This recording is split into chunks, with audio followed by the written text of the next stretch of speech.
Ladies and gentlemen, Mr. Cropper here.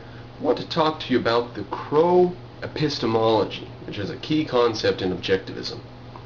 The Crow Epistemology, you know, like a black bird, the black crow, an epistemology like the way the mind works.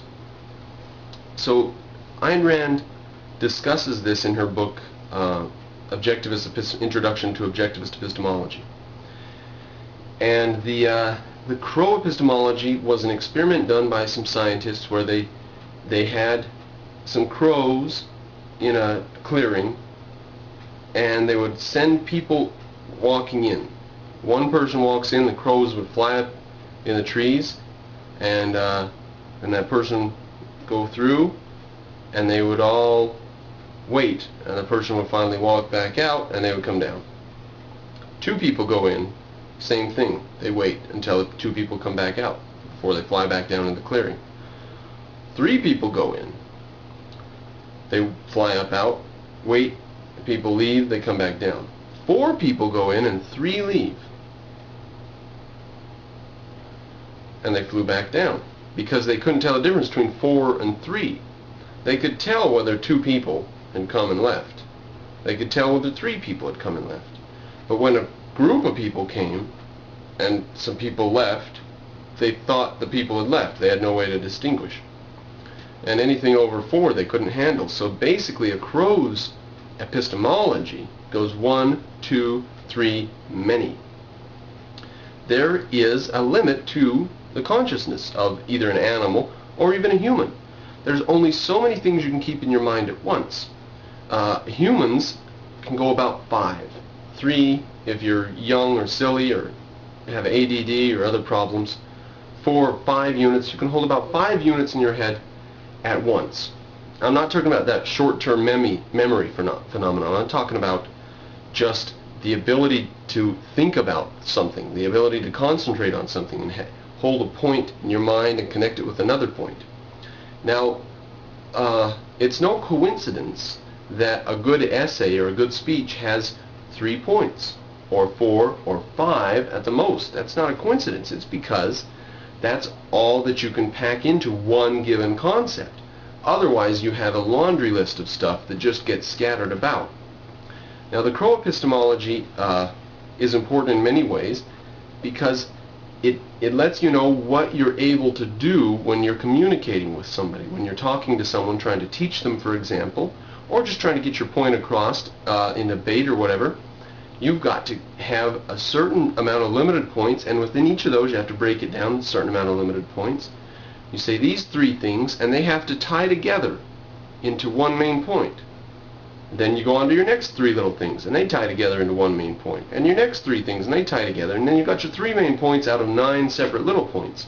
But you have to unite them as you go, so that you end up with no more than 3, 4, or 5 maximum at the end of your speech. 5 things that tie together with the whole theme, the whole motif of your speech, or whatever it is. So the Crow Epistemology is relevant in philosophy and in public speaking, and when you're trying to write something, when you're trying to write a speech, you need to get your speech parsed down to 5 or less points. And you can do that sometimes by saying, well, let's say you got 10 points. You say, well, these 3 here go under this one. These 3 are really just a subset of that. And this one over here is just a subset of this one. And you parse it down as you can. If you have more than 5 points, you need to reformulate or break it into 2 speeches with each having 3 points each, and then you got your 6 points in 2 speeches. But you can't have too much on the table at once. The person's got to be able to digest, understand, and store the information.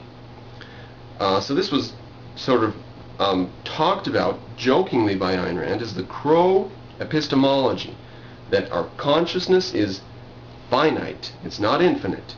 There's only so much you can think about at a given time. There's only so much you can concentrate on and hold in your mind before you have to go to the next subject. So the Crow Epistemology is just a central idea of objectivism that I thought that I would do this short video on, just because people may have heard about it, and if they haven't heard about it, I think it's an interesting concept that's useful and important. I'm going to do one more video on axioms, another central idea in objectivism, to try to spread a little bit of knowledge about the deeper parts of objectivism. So there it is, the Crow Epistemology, if you haven't heard of it before. It is simply the idea that we have a limited consciousness, that we can't hold more than 3, 4, or maximum 5 things in our mind at once. So that's why you have to parse your terms, that's why you have to organize your speech, that's why you have to speak in a clear, orderly, logical fashion. Because a person can't keep 10 or 20 or 30 things in their mind. You have to get your 3 points on the table, unite them, and go to the next one. So they have only, you got 3 points, right?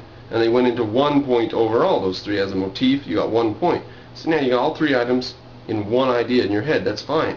And you can break it back down as you need to. But you have to unite and integrate these things. You have to pay attention to the fact that human beings have a finite consciousness. That's the Crow Epistemology.